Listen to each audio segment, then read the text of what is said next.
बच्चों, आज हम भूगोल का पहला अध्याय पढ़ेंगे। पाठ का नाम है संसाधन एवं विकास। संसाधन एवं विकास है क्या बच्चों? तो पर्यावरण में उपलब्ध वे सभी वस्तुएं जिनमें मानवीय आवश्यकताओं की पूर्ति की क्षमता होती है, संसाधन कहलाते हैं बच्चों। तो संसाधन जो मानवीय जीवन में उपयोग की जाती है वो संसाधन के प्रकार है। एक प्राकृतिक संसाधन है और दूसरा है मानवीय संसाधन, जो प्रकृति के द्वारा प्राप्त हुए हैं और जो मानव के द्वारा संसाधन बनाए गए हैं वो हैं। तो संसाधन का वर्गीकरण निम्न वर्गों में बांटा गया है। नंबर 1 है उत्पत्ति के आधार पर। किसके आधार पर?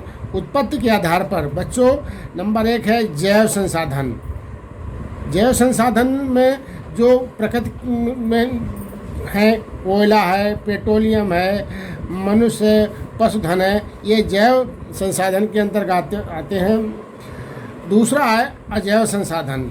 अजैव संसाधन मृदा, चट्टान, पहाड़, पठार वगैरह ये सब आते हैं। ये उत्पत्ति के आधार पर है, ये 2 संसाधन हैं।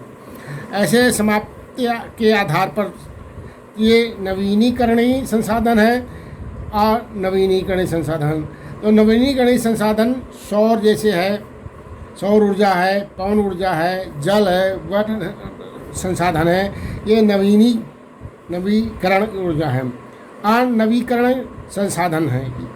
ऐसे स्वामित्व के आधार पर है। स्वामित्व के आधार पर बच्चों व्यक्तिगत संसाधन, मतलब जो व्यक्तिगत संसाधन बनाए गए हैं, जैसे बागान है, चारागाह है, तालाब है, ये सब व्यक्तिगत लोगों को होते हैं, वो संसाधन होते हैं। उसी में दूसरा है सामुदायिक संसाधन। सामुदायिक संसाधन सभी सार्वजनिक लोगों के लिए होते हैं। सार्वजनिक स्थान जैसे हैं, मंदिर हैं, खेल के मैदान हैं, ये सब सामुदायिक के अंतर्गत आते हैं बच्चों।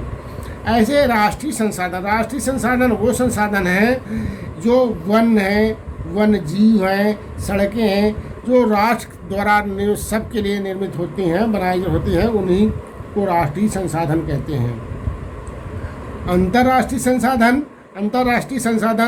सागरीय संसाधन, सागर एक दूसरे देश से होते हैं। ये बच्चों स्वामित्व के आधार पर संसाधन है। तो अगला है विकास के स्तर पर संसाधन। तो विकास स्तर में संभावी संसाधन है, जैसे पवन ऊर्जा, सौर ऊर्जा। विकसित संसाधन कोयला, पेट्रोलियम, भंडार होते हैं। एक संचित कोष होता है, जो बांध संचित करके, बांध बना करके जल इकट्ठा, जल बनाना, वन, ये सब संचित कोष के अंतर्गत होते हैं।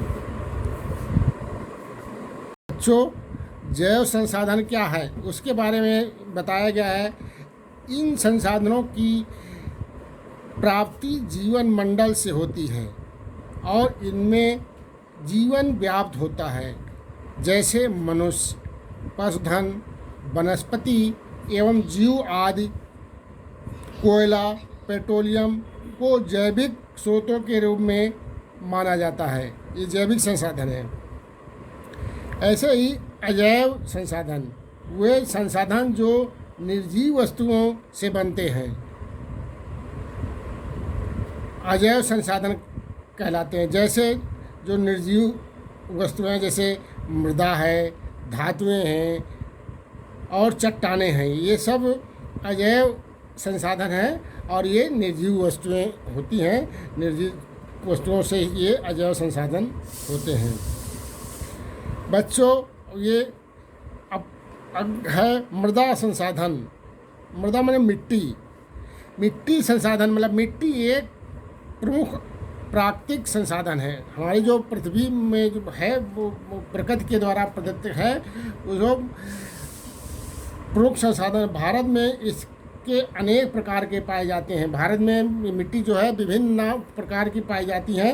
मिट्टी के प्रकार हैं, जैसे आपने सुना होगा जलोढ़ मिट्टी, काली मिट्टी, लाल मिट्टी, लेटराइट मिट्टी, पर्वतीय मिट्टी, ये मरुस्थलीय मिट्टी। ये अपने भारत देश में विभिन्न क्षेत्रों में अलग अलग क्षेत्रों में मिट्टी पाई जाती हैं। तो सबसे ज़्यादा जो मिट्टी उर्वरक मिट्टी होती है, सबसे ज़्यादा उपजाऊ मिट्टी जो होती है बच्चों, आप जलोढ़ मिट्टी, जिसे हम चिकनी मिट्टी भी कहते हैं। क्या कहते हैं? चिकनी मिट्टी। तो उसी मिट्टी के विभिन्न प्रकार हैं बच्चों। जैसे पहला है जलोढ़ मिट्टी। तो जलोढ़ मिट्टी भारत में विस्तृत रूप से फैली है। इस मिट्टी का निर्माण हिमालय के 3 नदी सिंधु, गंगा, ब्रह्मपुत्र नदी द्वारा लाए गए निक्षेपों से होता है। यह मिट्टी भारत के संपूर्ण क्षेत्रफल में 45.6 भाग में पाई जाती है। बच्चों, जलोढ़ मिट्टी की उर्वरक क्षमता अधिक होती है, जिस क्षेत्र में मिट्टी पाई जाती है उस क्षेत्र में कृषि अधिकता से की जाती है और वहाँ घनी जनसंख्या भी होती है। इसी मिट्टी में सबसे ज़्यादा कृषि कार्य में विभिन्न फसलों का उत्पादन किया जाता है। जलोढ़ मिट्टी की विशेषताएं बहुत हैं।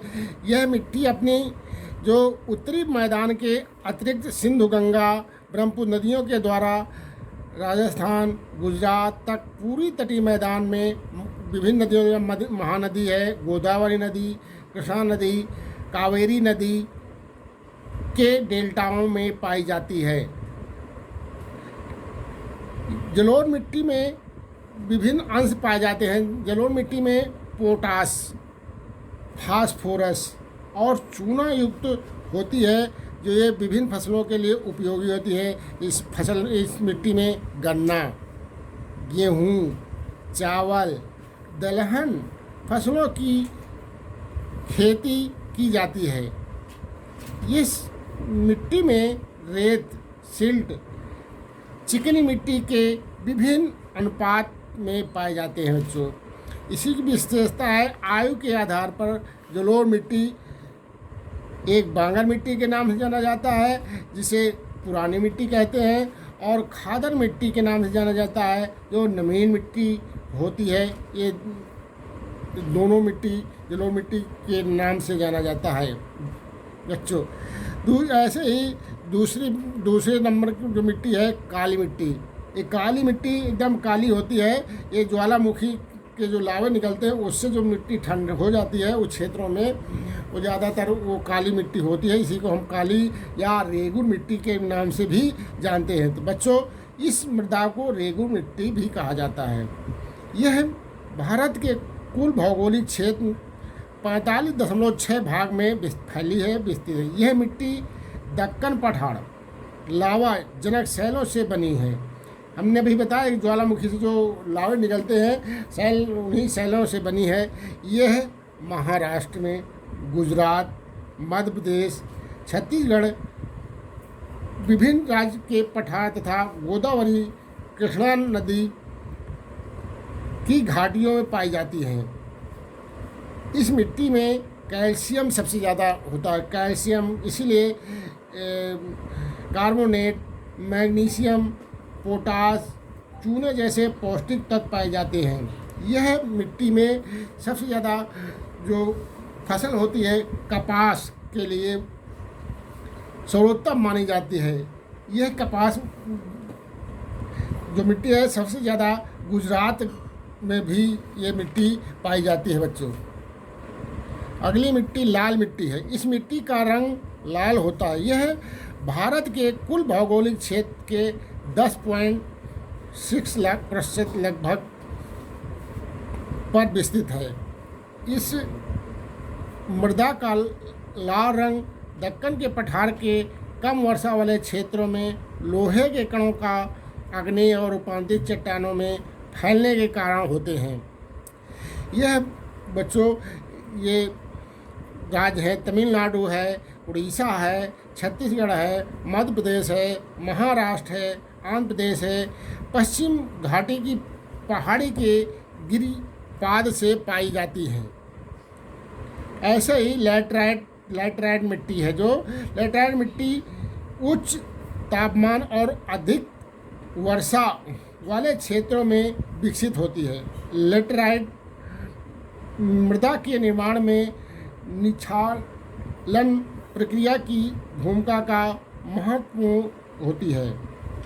यह मृदा कर्नाटक राज्य, केरल में, तमिलनाडु में, मध्य प्रदेश में, उड़ीसा राज्य में, असम की पहाड़ियों में पाई जाती है। बच्चों, अगले है मरुस्थलीय मिट्टी। इसी को